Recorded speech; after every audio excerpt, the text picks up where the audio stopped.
ಇದು ಏನಪ್ಪಾ ಇವರು ಹ್ಯಾಮರ್ ತರನೇ ಮತ್ತೊಂದು ಕ್ಯಾಂಡಲ್ ಇವಾಗ ತೋರಿಸ್ತಿದ್ದಾರಲ್ಲ ಅಂತ ಹೇಳಿ ನೀವು ಅನ್ಕೊಳ್ಬಹುದು. ಹ್ಯಾಮರ್ ನಾನು ಏನ್ ಹೇಳಿದ್ದೇನೆ, ಹ್ಯಾಮರ್ ನಿಮ್ಗೆ ಸಪೋರ್ಟ್ ಏರಿಯಾದಲ್ಲಿ ಸಿಗ್ತದೆ.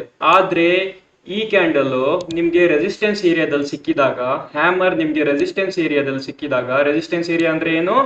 ರೆಸಿಸ್ಟೆನ್ಸ್ ಏರಿಯಾ ಅಂದ್ರೆ ಪ್ರೈಸ್ ಕೆಳಗಡೆಯಿಂದ ಮೇಲ್ಗಡೆ ಹೋಗ್ತಿರ್ತದೆ.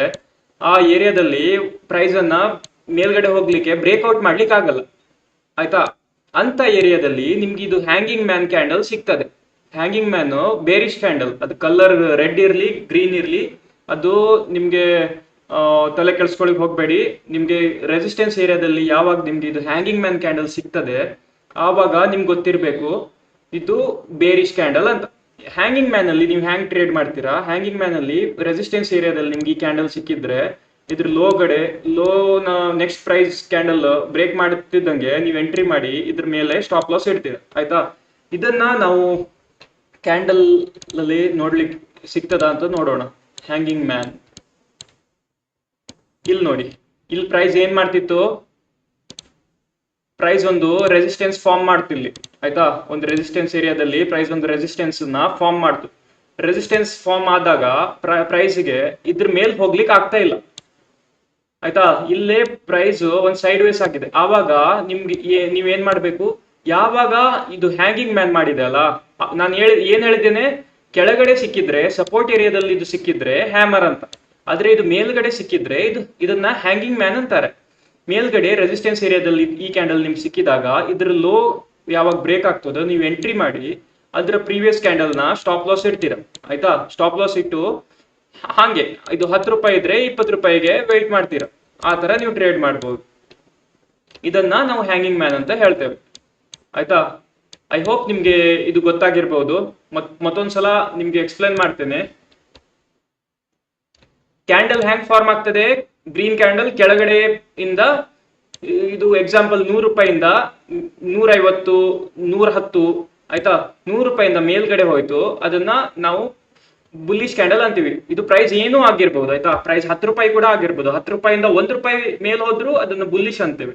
ಇವಾಗ ಬೇರಿಶ್ ಕ್ಯಾಂಡಲ್ ಹೆಂಗೆ, ಇದು 100 ರೂಪಾಯಿಂದ ಕೆಳಗಡೆ ಹೋಯ್ತು, 100 ರೂಪಾಯಿ ಇರ್ಲಿ 1000 ರೂಪಾಯಿ ಇರ್ಲಿ, ಅಲ್ಲಿಂದ ಕೆಳಗಡೆ ಓಪನ್ ಆಗಿ ಮೇಲ್ಗಡೆ ಓಪನ್ ಆಗಿ ಕೆಳಗಡೆ ಹೋದ್ರೆ ಅದನ್ನ ನಾವು ಬೇರಿಶ್ ಕ್ಯಾಂಡಲ್ ಅಂತ ಹೇಳ್ತೇವೆ. ನಂತರ ಮಾರುಬೋಜು ಕ್ಯಾಂಡಲ್ ಅಂದ್ರೆ ದೊಡ್ಡ ಬಾಡಿ ಇರ್ತದೆ ಕ್ಯಾಂಡಲ್ಗೆ, ಆಯ್ತಾ? ಅದಕ್ಕೆ ಕೈ ಕಾಲಿರಲ್ಲ, ಆಯ್ತಾ? ಅದಕ್ಕೆ ದೊಡ್ಡ ಬಾಡಿ ಇರ್ತದೆ. ಅವಾಗ ನಮ್ಗೆ ಏನ್ ತೋರಿಸ್ತದೆ, ಅದು ತೋರಿಸ್ತದೆ ಗ್ರೀನ್ ಕಲರ್ ಇದ್ರೆ ನಾನು ಬೈಯರ್ಸ್ ಅದರಲ್ಲಿ ಆಕ್ಟಿವ್ ಇದೆ, ರೆಡ್ ಕಲರ್ ಇದ್ರೆ ಆ ದಿನ ಸೆಲ್ಲರ್ಸ್ ಮಾರ್ಕೆಟ್ ಅಲ್ಲಿ ತುಂಬಾ ಆಕ್ಟಿವ್ ಆಗಿದ್ದಾರೆ ಅಂತ ತೋರಿಸ್ತದೆ. ನಂತರ ಇದು ಡೋಜಿ ಕ್ಯಾಂಡಲ್ ಯಾವಾಗ ಸಿಗ್ತದೆ, ನಮ್ದು ಒಂದು ಟ್ರೆಂಡ್ ಅಪ್ ಸೈಡ್ ಟ್ರೆಂಡ್ ಅಥವಾ ಡೌನ್ ಸೈಡ್ ಟ್ರೆಂಡ್ ಅಲ್ಲಿ ಮಾರ್ಕೆಟ್ ಒಂದ್ ಕಡೆ ಹೋಗಿ ನಿಲ್ಲುತ್ತೆ. ಅದು ಯಾವ ಕಡೆ ಹೋಗ್ಬೇಕು ಅಂತ ಡಿಸೈಡ್ ಮಾಡ್ಲಿಕ್ಕೆ ಆಗಲ್ಲ ಅದಕ್ಕೆ. ಆ ಏರಿಯಾದಲ್ಲಿ ಇದು ಡೋಜಿ ಕ್ಯಾಂಡಲ್ ಫಾರ್ಮ್ ಆಗ್ತದೆ. ನಂತರ ಶೂಟಿಂಗ್ ಸ್ಟಾರ್ ನಿಮ್ಗೆ ಎಲ್ಲಿ ಸಿಗ್ತದೆ, ಮೇಲ್ಗಡೆ ಪ್ರೈಸ್ ಹೋಗ್ತಿದೆ, ನಂತರ ಒಂದು ರೆಸಿಸ್ಟೆನ್ಸ್ ಏರಿಯಾ ಬಂತು, ಆ ಏರಿಯಾದಲ್ಲಿ, ಆಯ್ತಾ? ಒಂದು ರೆಸಿಸ್ಟೆನ್ಸ್ ಏರಿಯಾ ಬಂತು, ಆ ಏರಿಯಾದಲ್ಲಿ ಮಾರ್ಕೆಟ್ ಈ ಏರಿಯಾನ ಬ್ರೇಕ್ಔಟ್ ಮಾಡಿ ಹೋಗ್ಲಿಕ್ಕೆ ಆಗ್ತಿಲ್ಲ, ಅಂತ ಏರಿಯಾದಲ್ಲಿ ಈ ತರ ಕ್ಯಾಂಡಲ್ ಬಂದ್ರೆ ಅದನ್ನ ನಾವು ಶೂಟಿಂಗ್ ಸ್ಟಾರ್ ಅಂತ ಹೇಳ್ತೇವೆ. ಹಾಗೆ ಇವಾಗ ಗ್ರೇವ್ ಸ್ಟೋನ್ ಡೋಜಿ ಮತ್ತೆ ಶೂಟಿಂಗ್ ಸ್ಟಾರ್ ಅಲ್ಲಿ ಡಿಫರೆನ್ಸ್ ಏನಿದೆ, ಗ್ರೇವ್ ಸ್ಟೋನ್ ಡೋಜಿದಲ್ಲಿ ಬಾಡಿ ಸಣ್ಣದಿರ್ತದೆ, ಆಯ್ತಾ? ಸಣ್ಣ ಬಾಡಿ ಇರ್ತದೆ. ಹಾಗೆ ಶೂಟಿಂಗ್ ಸ್ಟಾರ್ ಅಲ್ಲಿ ಬಾಡಿ ದೊಡ್ಡದಿರ್ತದೆ. ಗ್ರೇವ್ ಸ್ಟೋನ್ ಡೋಜಿಯಲ್ಲಿ ಬಾಡಿ ಸಣ್ಣದಿರ್ತದೆ. ಹಾಗೆ ಇವಾಗ ಹ್ಯಾಮರ್ ಕ್ಯಾಂಡಲ್ ನಿಮ್ಗೆ ಎಲ್ಲಿ ಸಿಗ್ತದೆ, ಪ್ರೈಸ್ ಕೆಳಗಡೆ ಬರ್ತಿದೆ, ಸಪೋರ್ಟ್ ಏರಿಯಾ ಅಪ್ರೋಚ್ ಮಾಡ್ತು, ನಂತರ ಅಂತ ಏರಿಯಾದಲ್ಲಿ ಒಂದು ಹ್ಯಾಮರ್ ಕ್ಯಾಂಡಲ್ ಫಾರ್ಮ್ ಆಗ್ತದೆ. ಅದ್ರ ಮೇಲ್ ಪ್ರೈಸ್ ಹೋಗ್ತಿದ್ದಂಗೆ ನೀವು ಬೈ ಮಾಡ್ತೀರಾ, ಕೆಳಗಡೆ ಸ್ಟಾಪ್ ಲಾಸ್ ಇಡ್ತೀರಾ.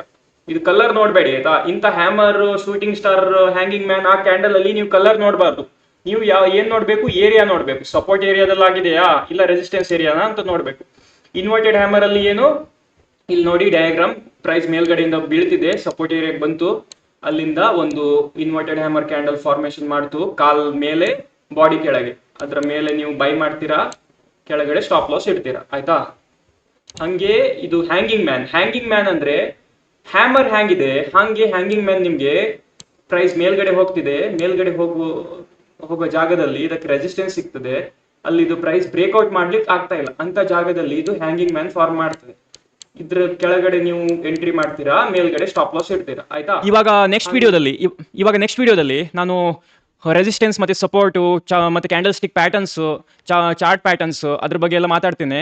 ಇವಾಗ ಈ ವಿಡಿಯೋಗೆ ನನಗೆ ತುಂಬ ಒಳ್ಳೆ ಲೈಕ್ ಸಿಕ್ಕಿದ್ರೆ, ರೆಸ್ಪಾನ್ಸ್ ಒಳ್ಳೆ ಸಿಕ್ಕಿದ್ರೆ ನಾನು ಪಾರ್ಟ್ 2ನ ಆದಷ್ಟು ಬೇಗ ಶುರು ಮಾಡ್ತೇನೆ.